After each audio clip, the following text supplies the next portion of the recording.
Just imagine yourself sitting in morning rush hour traffic, the worst traffic you could possibly picture in your mind. Packed cars, bumper to bumper. You smell the exhaust of the cars around you, of the trucks around you. You hear the horns honking. You see the looks of other drivers' faces as they're on their way to places they don't even want to go to, on their way to that 9 to 5, on that rat race. Imagine that scenario. Imagine that setting.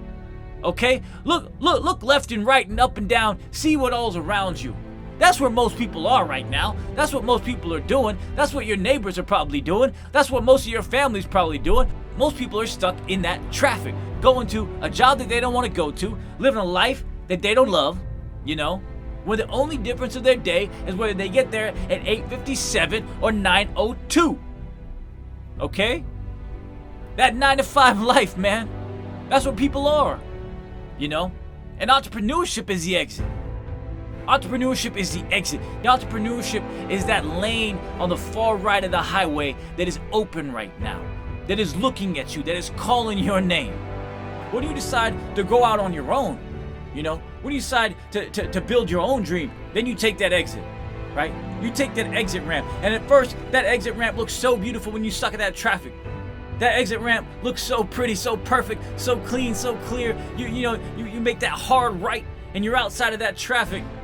You feel good, man. You feel great. You feel powerful. You feel like a badass, man. It is one of the most empowering, exciting feelings of your life when you slam on the gas and start punching it towards that exit, waving goodbye to that cookie cutter life, waving goodbye to that status quo, waving goodbye to everything that you were supposed to do or that you were told to do. But as soon as you go down that off-ramp, it starts to curve a little bit in a different direction. One you couldn't see from the highway. That road starts to curve and curve and curve until you drive straight into the water. A rushing, raging wall of water that hits you, lifts your vehicle into the ocean of the unknown. Nothing is familiar around you anymore, right? You can't recognize anything. There is no signals. There are no signs. You're floating in a space and a place that you don't recognize. No one can help you. You chose this way. You wanted this way. Now you got to make it happen.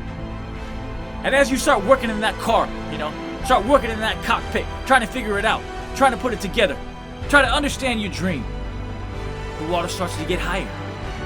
The car starts to sink lower. The water starts to seep in through your seats. The water starts to creep in from the windows. The water starts to come in from the roof. And more of that water gets into that car, starts to overtake that dream of yours until finally the water is so high and you've sunk so low that only your chin, only your mouth, only your mind is above that water. You have to figure it out before that car sinks and before you start swallowing that water. That is entrepreneurship.